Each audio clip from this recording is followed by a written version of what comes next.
to awaken to truth itself for one ultimate aim, that this will be our final life. We will not return to be born again. We have exchanged bodies countless times. This body does not last long. When it breaks apart and dies, if the mind has not realized itself as the pure life essence, it will drift to attach itself to a new vessel, taking on another form. When that vessel is an animal, whether water-dwelling, land-dwelling, winged, underground, of the air, or even in space, there are endless numbers waiting to be inhabited, like countless grains of soil covering the world. Human vessels, in contrast, are very few, like picking up just a couple. Dwell in a vessel that has form. Do you see? When I came to perceive this truth, tears fell. The belief that I was human collapsed completely. We come to rely on the voice. This shows that we are a nature that itself has no voice. We come to rely on mental images, on thoughts and imaginings. Every time we think of something, an image appears with it. We not only depend on the voice, we also depend on images. When we think of going to the sea, an image of the seashore arises. When we think of going into forests and mountains, images appear. We rely on images. We rely on voice. This means we are a nature that has neither image nor voice. It is empty, empty of these things. We rely on emotions, whether satisfaction, called happiness, or dissatisfaction, called suffering, or neutrality, or calm. There are countless other emotions: anger, hatred, resentment, ill will, sadness, loneliness, or joy, delight, elation, ease, lightness, serenity. All of these emotions, we depend on them. We sink into pleasure, we sink into pain, believing them to be real. Yet to rely on emotions means that we ourselves are a nature without voice, without form, without image, without emotion. Therefore, we take up these tools. Do you understand this point? And still, this is not all. We also depend on memory. This shows that our true nature does not need memory. It is free of all memory. We rely on another thing as well: perception, the knowing that hears sound right now, sees images right now, smells scents right now, knows through the 5 windows of sense, tastes flavors right now, feels hot or cold through the skin right now. This perception too we rely on, which means that we are a nature that does not even depend on perception. We are a nature without form, spacious, clear, supremely pure. On the day I awakened, I saw that all these things we have relied on for so long, never realizing we had mistaken them for ourselves. But when awareness turned inward and observed these functions, the reflection arose: why must I depend on these? Where is my real being? This question appeared in the heart, one that had been there since childhood. Why were we born? What do we really seek? All along, there was this question inside. How did we come to inhabit this vessel, this body? Why must we rely on such a vessel? Why is it not the kind of form, the beauty we might have wished for? Why must we live in this body at all? Why were we born? Such questions lingered in the heart continually, a deep and quiet wonder. As a child, I do not know when I became so close to the dog we raised. I only knew that from birth I saw this dog. Its name was Kai, just an ordinary house dog. From the time I was young, it would run to play with me again and again, until a deep bond grew between us. One day, the dog I had been close to since childhood died. At that time, I was probably in the first year of primary school. I did not know what death was, because I had never encountered it before. I only saw that the dog I used to play with every day had grown old and then died. I saw it lying still, unmoving, and the adults buried it. I was deeply puzzled. Why had the one I played with every day, the one I loved and felt so close to, died? A question arose in my heart. Why must there be death? Will I never see it again? From that young age, I felt immense grief, deep sorrow within. I had been living in reliance on pleasant emotions, though I did not know it. I had been living in reliance on painful emotions and on emotions of every kind, without ever realizing it. I never knew that I was dwelling in this body only as a guest.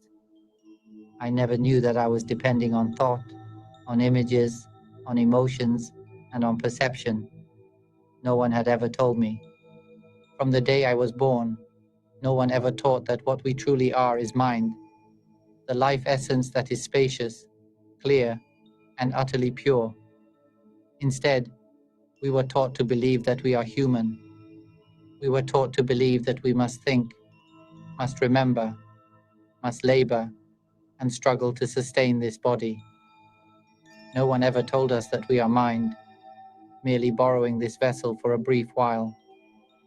There are countless minds inhabiting the vessels of animal bodies. Everyone in this world is such a mind, residing temporarily in these forms. My father is one such mind inhabiting that body. My mother is another, inhabiting hers. Brothers, sisters, grandparents, all are minds dwelling in their vessels. Even that dog, the one I named Kai, was a mind dwelling in that form. But every vessel decays and dies. The bodies of all creatures cannot endure for long. That dog lived for perhaps a little more than 10 years, maybe 20 at most. Some creatures live only a single day before dying. Some live a week, then die. Some live a month, then die. Some only an hour. Some live a year, 7 years, 10 years, or 100 years, and then die. The average lifespan of a human body is around 70 years, and then it dies. Yet sometimes it may die within a single day, because nothing is certain. In some, the body is born only in order to die. One might be lying down to rest when something falls and crushes the body, and it dies. One might be walking and slipping, strike the head, and die. Running along, an accident may occur. A falling tree strikes the body, and it dies. Playing in the water, a tsunami may come, sweeping the body into the sea, and it dies. The death of the body is a natural matter, but we do not know this. We imagine that we will not die. We imagine that the dog we loved would not die. Yet one day it did die, and deep suffering arose. From that moment, I began to learn what suffering is, why it cuts so deeply. After Kai died, grief stayed hidden in my heart. The sorrow was so great that the question arose, why must everything we love be like this? Why must it die? I could not understand why death must be, nor where one goes after dying. I believed death meant being gone from us forever. No one ever taught me about the mind. Only when realization arose within did I understand. I awakened to the truth that we are mind, the life essence, empty, radiant, pure. In reality, we have never truly been born into this world at all. This is what we cannot accept, that within the pure life essence there is no suffering, and it is present at all times. Even now, as these words are being spoken, it is ever the same, empty, clear, and pure within. It is not bound up with the sound of speech. The voice that speaks is not us. This body is not us. The sound is not us. What is knowing right now is not us knowing. They are simply manifestations of nature. We are the primordial nature itself, while these appearances are merely movements, energies performing their functions. When vibration appears as sound, it simply carries out its task. It becomes clear that these activities are not us. I speak in human language so it may be understood, But in truth, it goes beyond this. In reality, there is no sound at all. What we call sound, for me, it is seen as nothing at all. Only purity remains. Everything is pure. All is one undivided essence. This is what human beings cannot grasp. We are deluded by what has no self-substance, attached to what is not truly us, not ours. We do not know our true being, the being beyond fabrication. This is the knowledge I must proclaim for all in this world to hear, so that suffering may end, so that the cycle of birth, aging, sickness, and death may be transcended. I do not wish for us to go on being born only to die in vain.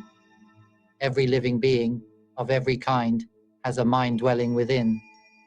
Whatever has life does so because the mind, the life essence, abides there. If any material form lacks a mind within, that form cannot move, cannot live. Wherever the life essence abides, that form can move, can eat, can repair, and sustain its vessel. For the human body, if the mind departs, it collapses at once. The heart ceases, the brain cannot think, the body cannot move, and decay begins immediately. But if the mind abides, the body lives. All its functions operate. Once we have this body, we must eat. If food does not nourish it, the body stops working. This body, being material, is always in decay. Without food, it will cease. This we must come to understand. Because we depend on the body, we must struggle to find sustenance, and thus we are imprisoned within it, from waking until sleep, constantly entangled in the struggle to maintain life in this world of convention. When this body breaks apart and dies, if the mind, the life essence, has not yet realized itself, it will go on to seek another body, taking form as some kind of creature. The chance of gaining a human body is exceedingly rare.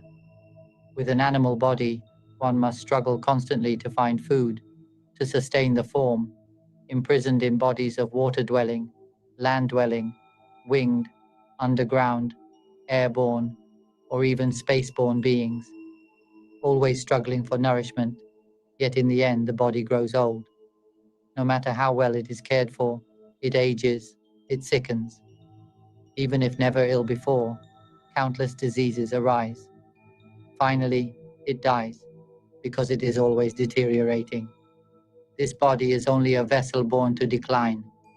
It is like being given a car, new at first, but after some use it begins to wear down, corrode, and eventually cannot be driven. Then we must find another car. Even with careful maintenance, problems arise until at last it breaks beyond use, and we must seek another vehicle. So it is with the body. Every time we gain one, we must feed it, tend to it, and in the end, it meets with accident, is eaten, attacked by sickness, disabled, and finally destroyed. In sum, this body is a mass of suffering. We are mind, the life essence, and whichever vessel we inhabit, we suffer with it. We must struggle to feed it, only to be consumed in turn. Most of the time we eat others, and they eat us. We hate them, and they hate us. There is mutual conflict and destruction without end. Whatever kind of creature we become, it is always like this.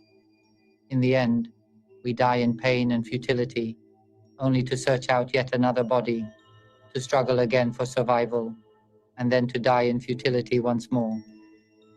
We have never truly known that we are the pure element. Our minds have kept changing vessels for this very purpose. We have gone to dwell in animal bodies, but animals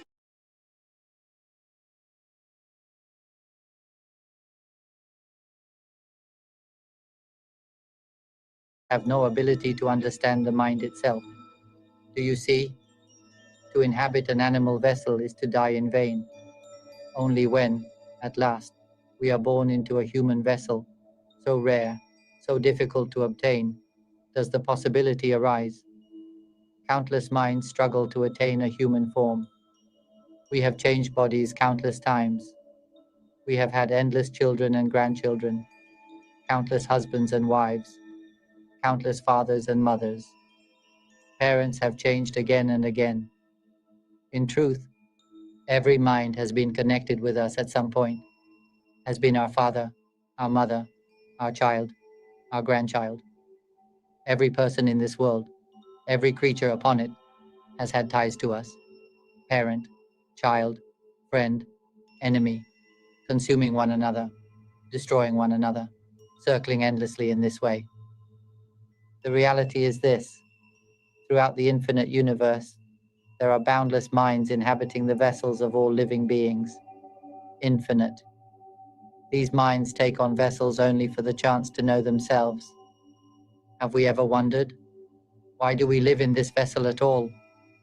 However high we study, however much knowledge we accumulate, even 1,000,000 doctoral degrees, what is it all for? Merely to get paper, to get money, to buy food, isn't it? However much money we earn, in the end we eat just one meal. Animals are the same. They struggle, they devour one another, yet it always comes down to this: to eat and then to sleep. Eat, then sleep. Wake up and hunger arises again. This body exists for food. Without food it dies. And so we are slaves to the body. We must sleep because we are tired. We must rest. We must rise to hunt for food. If we do not, others will consume us. We must hide, flee, fight, struggle to eat. After eating, we hide and rest, and when we wake, we struggle once more, circling in suffering, drowning in painful emotions, clinging to the body, clinging to identity, only to lie down again. That is all. The life of animals is only this: to eat, to sleep, to grow old, to sicken, and finally to die in vain, without gaining any true knowledge. Once, we may have been sea creatures, learning the ways of the ocean, knowing them well, but when the body died, that knowledge vanished. Once, we may have been underground beings, learning the ways of the earth, but when death came, all of it disappeared. Once, we lived as land dwellers, as birds in the air, as beings with families and children, knowing many things. Yet when the body died, all knowledge perished. The mind left that form and sought another vessel, starting again, circling like this. This is the cycle of fabrication, the cycle of being born only to die in vain, the most futile cycle of all. Why must we be born into such emptiness, only to lose it all? So I began to ask myself, why were we born? What do we really want? And when will it end? When Kai, the dog I had lived with since childhood, died, the suffering was overwhelming. At that time, I did not know that I was drowning in sorrow. I believed everything was truly real. I believed this body was mine, though in truth it cannot last long and only ends in death. The mind that had dwelled in Ki also died in vain and went on to find a new body. Back then, I understood none of this. I only told myself, from now on, I will never love another animal, because each time a beloved animal died, the pain was too much.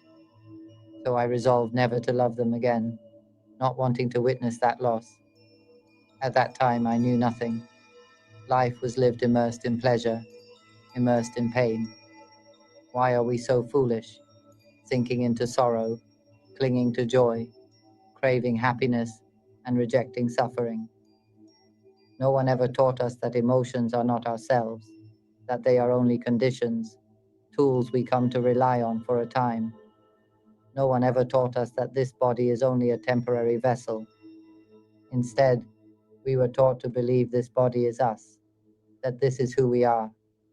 And so we struggle, kill, and fight over land, water, air, and every resource, destroying one another in pursuit of what is not truly us, not truly ours.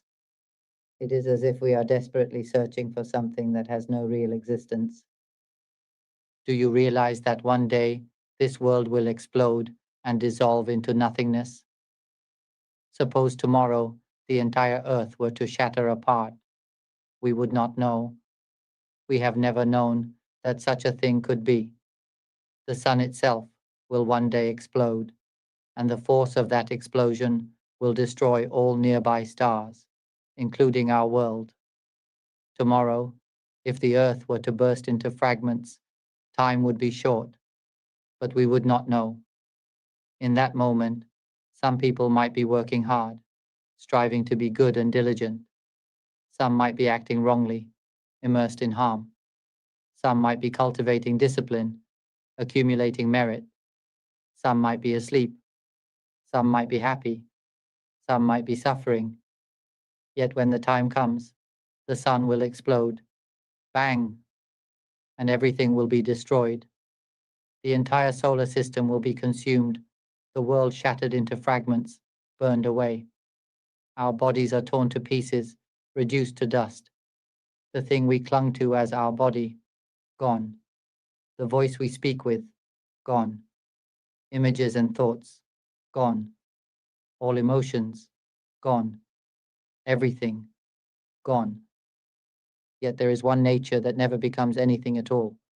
The mind, our life essence, continues as it always has.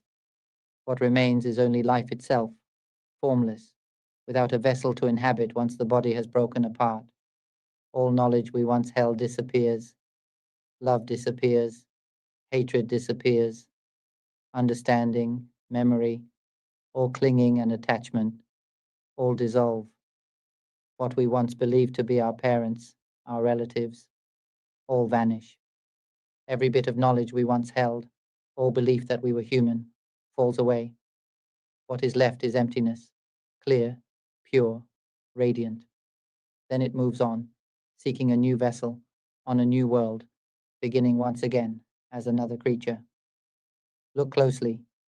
All that we did in this life, all that we clung to as us or ours, where is it now?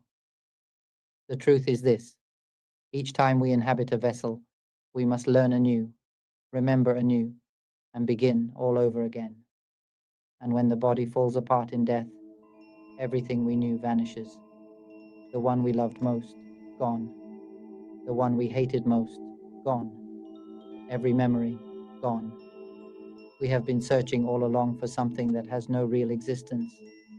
Do you understand this? The voice I use now to speak with you, the voice that you hear within yourselves, the voice that you speak silently in your own minds. This voice is only an appearance, only a tool we rely upon. No one ever told us that it is not us. It is merely an activity. Yet we let ourselves be swept away, clinging to it. No one has ever pointed out clearly that this voice we use to communicate has no true self, no actual existence. It is not our voice. Do not cling to it. Do not sink into it. We are mind itself, the life essence that is formless, empty, clear, utterly pure. We are one with the elemental essence of the universe, the primordial ground that was nothing at all.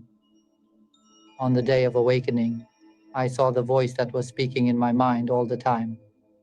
I saw that this voice is what creates every story. From the very beginning until this very moment, it has always been this voice speaking. And you can notice for yourselves, you are always aware of this voice. We rely on the knowing, on the function of awareness that perceives sound, perceives scent, perceives images. We know everything through this act of knowing, which we have depended on all along. Even now, as sound is heard, there is no need to intend. It is already known. Sound is being fabricated endlessly. Perception is perceiving endlessly. But do you see? These two functions are only tools. They are not us. No one ever taught us this. No one ever pointed it out clearly. I awakened within, and for the first time saw the voice that had been speaking. Then I understood. Ah, it is this very voice that has created every story. That we are human, that these are our parents, children, relatives. All of it was only thought. Tears fell. The heart grew light, free, and spacious. Whenever we, as mind itself, realize that we are the life essence, empty, radiant, and pure, we see that we have only come to rely on these vessels and tools in order to learn that our true nature is this pure essence. This no one has ever taught. That is why the subject of awakening to mind is the very knowledge I wish to proclaim for the whole world to hear. All of us have a mind, yet we do not know it. So remember this. Share the teachings in the Panyavimutti channel so that everyone in this world may hear. Play them aloud so that everyone in your home, your family, your village may hear, especially from childhood. If a mother carrying a child listens, the child will grow light, spacious, and able to awaken to the pure essence. Then we will no longer suffer. Children, the elderly, the disabled, women and men, people of every age, every class, every religion, every race, every nation, all can hear. For this truth is what every human being must awaken to as quickly as possible. Otherwise, we waste this life in vain. We must not be born only to die for nothing. We have been given the human vessel, the most excellent of all. No other vessel can come to know the mind. Only the human form has evolved enough to turn back against the stream and realize its essence. Animal vessels, with their limited evolution of brain and communication, cannot possibly do so. They cannot reverse the stream to awaken to the truth. Even if we speak of beings from other worlds, if they are to awaken, they must still be human. Whatever star they live on, only when evolution has given their brains the subtle capacity for reasoning, for turning back to no mind, only then can there be awakening. Whether here or elsewhere, whether called human or alien, it is only this vessel, the evolved human mind, that can realize the truth of its own nature. I want to say this. Every one of us has a mind, yet we do not know our own mind. That is what is most heartbreaking. On the day I awakened, tears fell.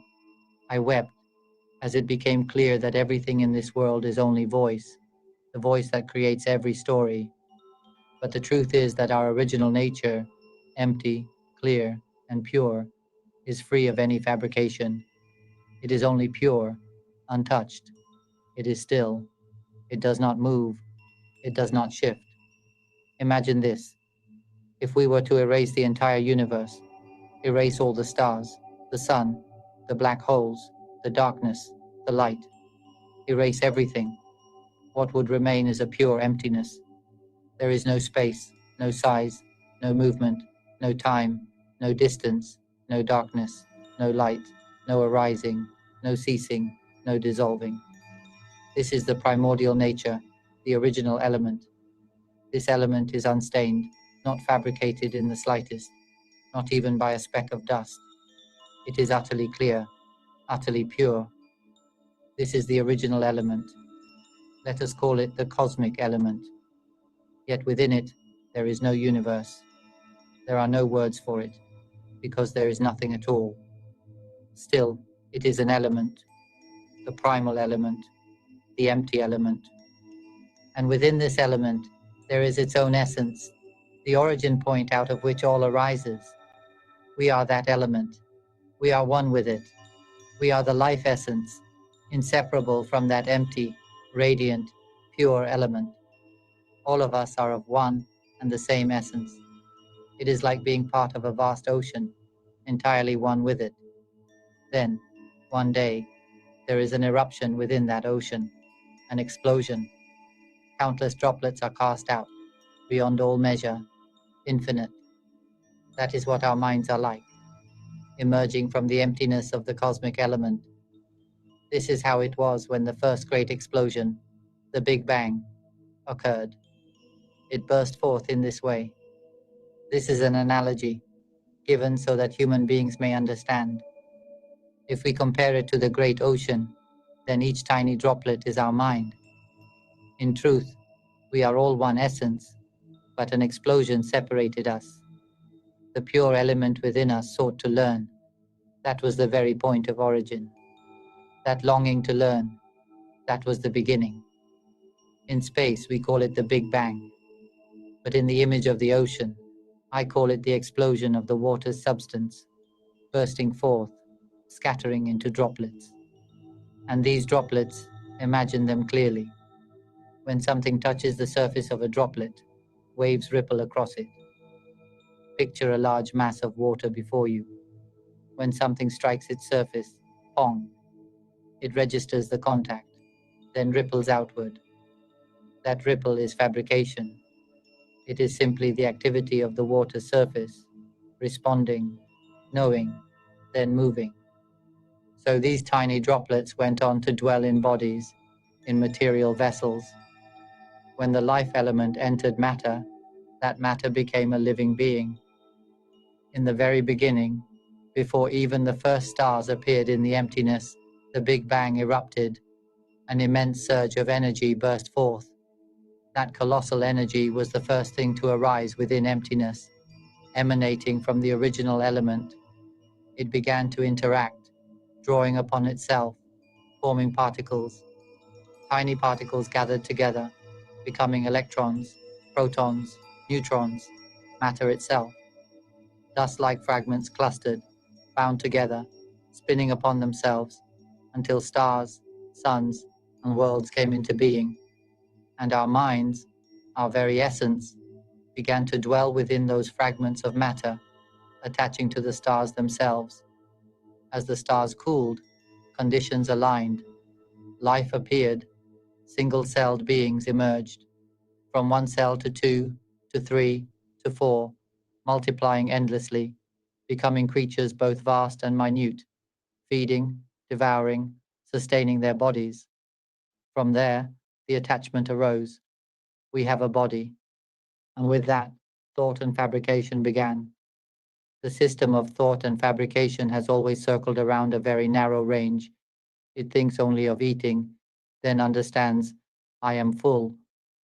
After eating, there is satisfaction, comfort, contentment. When something eats us, there is pain, anger, hatred, then death, and again a new vessel. This is all the mind could do: eat, feel full, feel pain, react. Its knowledge went no further than this. Through countless changes of vessels we have passed, becoming every type of creature, bearing children, parents, relatives, families beyond number. We have taken on countless forms. Finally, we gained the human body, and many times, even as humans, we died in vain. The chance of returning as human again is extremely rare. Though we may have lived as humans often, far more often we were animals. Every time we came, we left empty, without true gain. But now, in this very life, we must awaken our minds. As I have said, I came to see and know the voice that speaks in the heart. From the beginning until now, there has only ever been this voice. Do you see? Every story, every world arises from it, and you already sense it, already hear it. It knows by itself, understands language by itself, processes and interprets all by itself. If you observe, turn awareness inward, listen again and again, contemplate and understand, it will grow lighter, freer, clearer. The more you listen, the lighter and clearer it becomes, until the realization arises. Ah, there is no self at all. Then why do we suffer? Why drown in pleasure or in pain?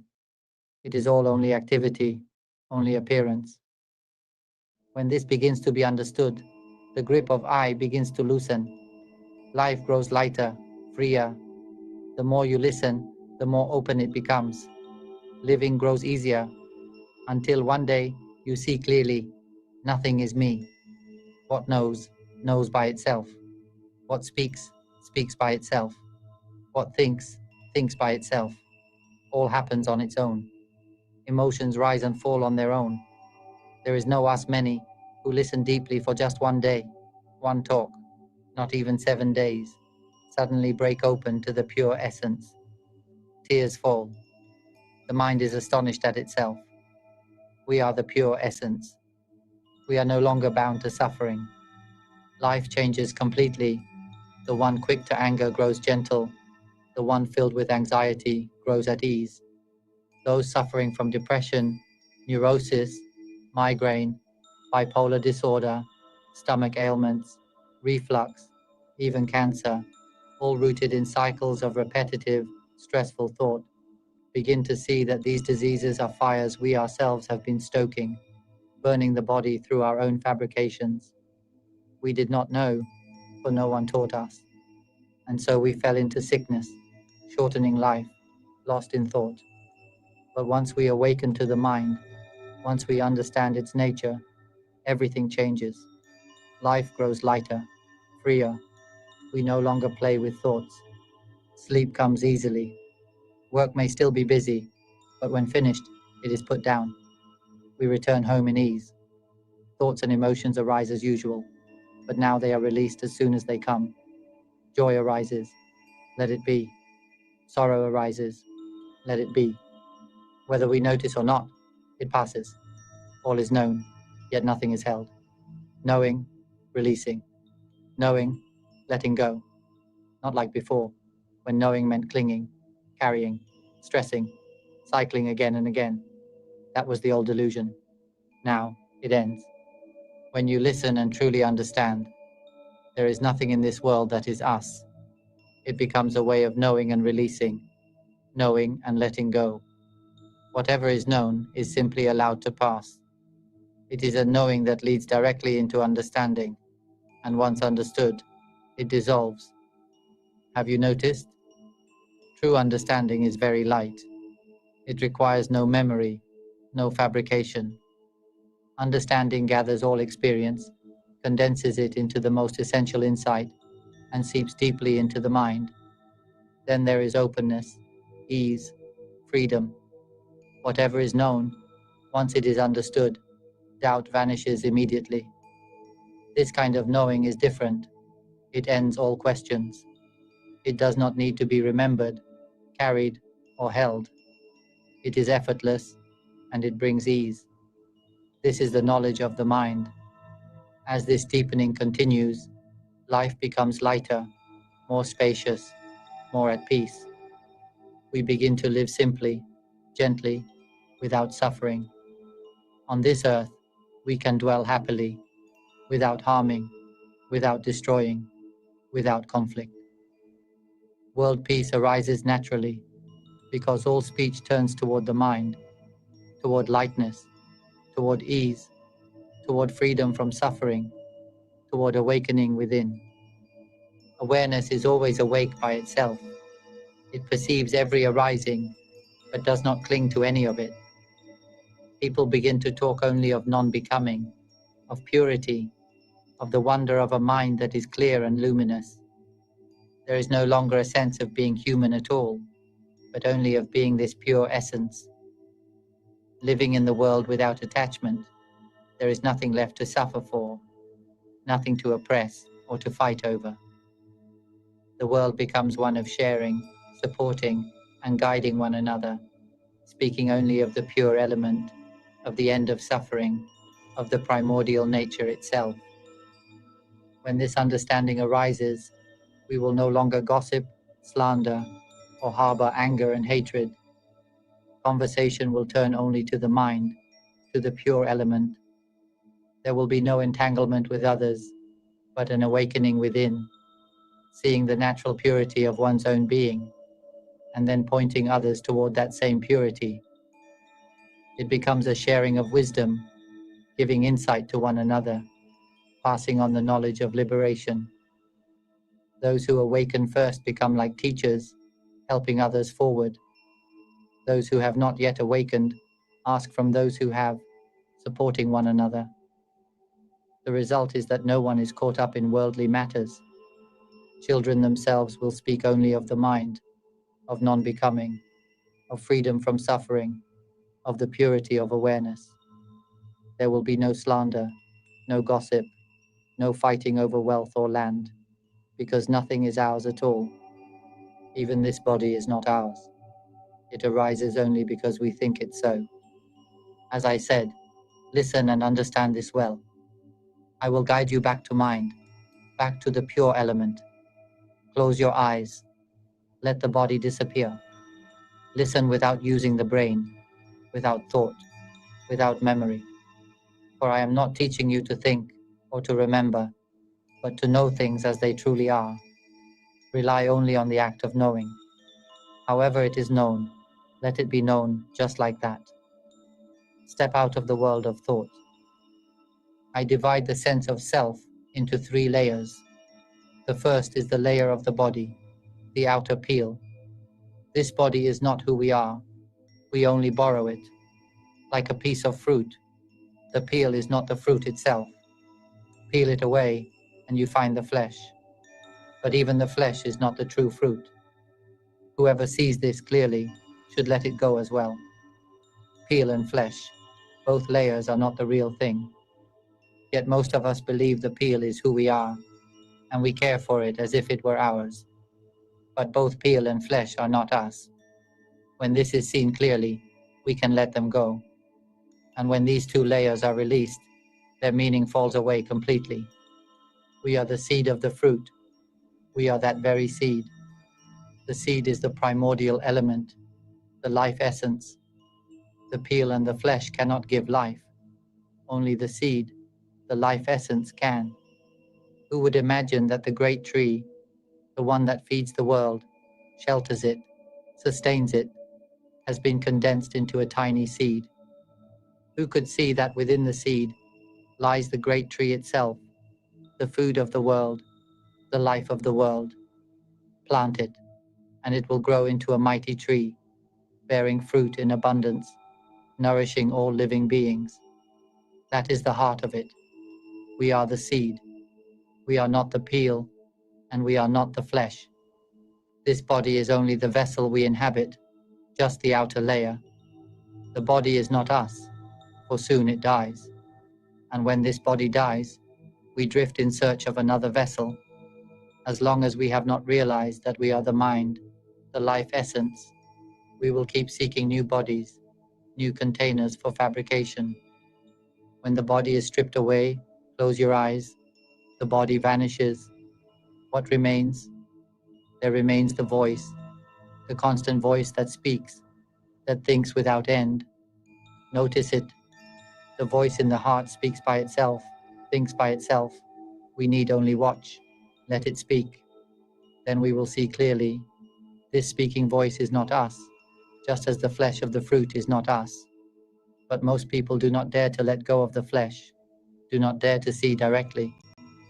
Instead, they cling to the inner voice, the endless chatter. What time is it? Is that right? What shall I eat? Do you see how it speaks on its own?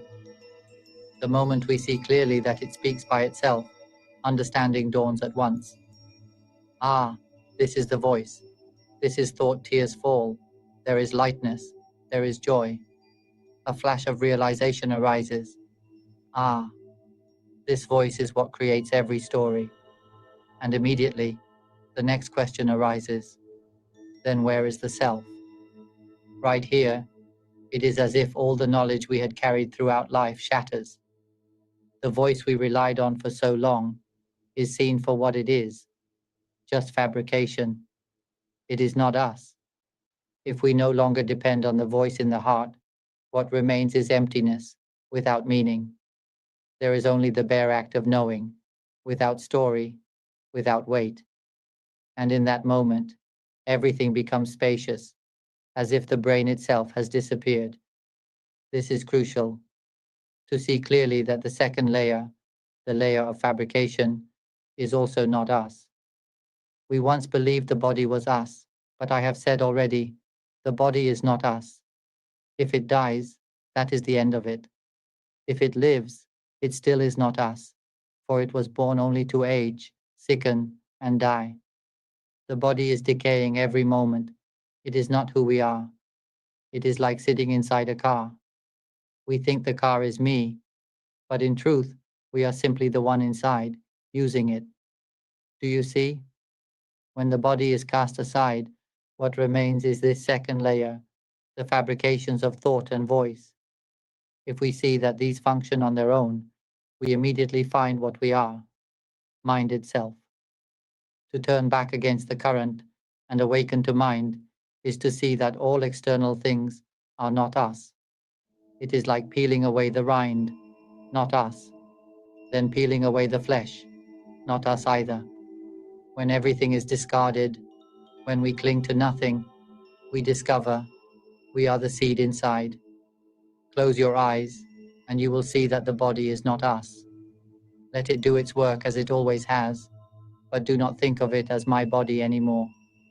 In truth, the body arises because we think it. Close your eyes and think of your limbs. My left leg, my right leg. The voice inside says, this is my left leg, this is my right leg.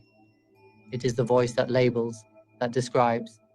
This is my thumb, my index finger, my middle finger, my ring finger, my little finger. In reality, knowing simply receives without speaking, open and empty. It is the voice that is speaking. If this is understood, you will see that the body exists because of thought. Whoever can see to this point will weep with both clarity and joy. For this is the first opening of the Dharma eye, the beginning of readiness to never be born again. It is not necessary to practice by closing your eyes. Live life as usual, but observe within. The voice is speaking, thinking of this and that all the time. Who is it? If we can see that it thinks on its own, speaks on its own, and is the one that assigns value and meaning to everything, then we have seen the root of it all. Once this is seen, a subtler truth appears. The voice is not us. It thinks by itself. It speaks by itself.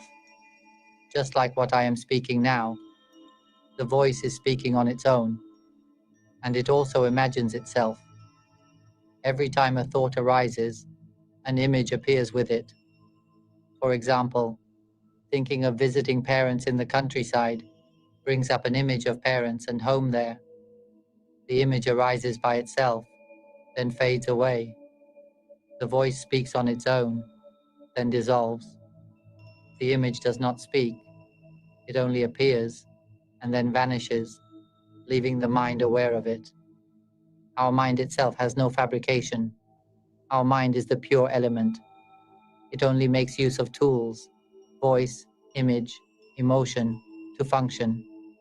If we see clearly that all these, voice, image, emotion, are operating on their own, we will know with certainty they are not us. Emotions of pleasure, pain, calm, satisfaction, dissatisfaction, all arise on their own and vanish on their own. They arise because we think, we imagine. When things go as we want, joy appears. When they do not, sorrow arises. Yet none of this is us. If this is truly seen, tears fall. There is lightness, freedom. A shift takes place. Then it becomes clear. Emotions are not us. Memory is the same, arising and vanishing on its own, not to be clung to. And then we come to perception itself. This is the most vital. Right now, the sound is being heard. It is known on its own. There is no need to intend to listen. It is already heard, already received. If this is seen and brought inward to the center of the mind, it becomes clear. The sound is appearing in the mind. The mind is knowing on its own. Then the question arises, where is the self? And the moment we see that none of it is us, and we accept this fully, the mind releases. Instantly, there is openness and freedom. So I say, listen often until the mind is awakened. Make a firm resolve. Listen, incline inward, observe at the very center of the mind. When this is understood, there will be lightness, spaciousness, as if an explosion shatters everything. every layer of fabrication breaking apart and vanishing. Then we will meet the pure element, the radiant emptiness. We will have returned home.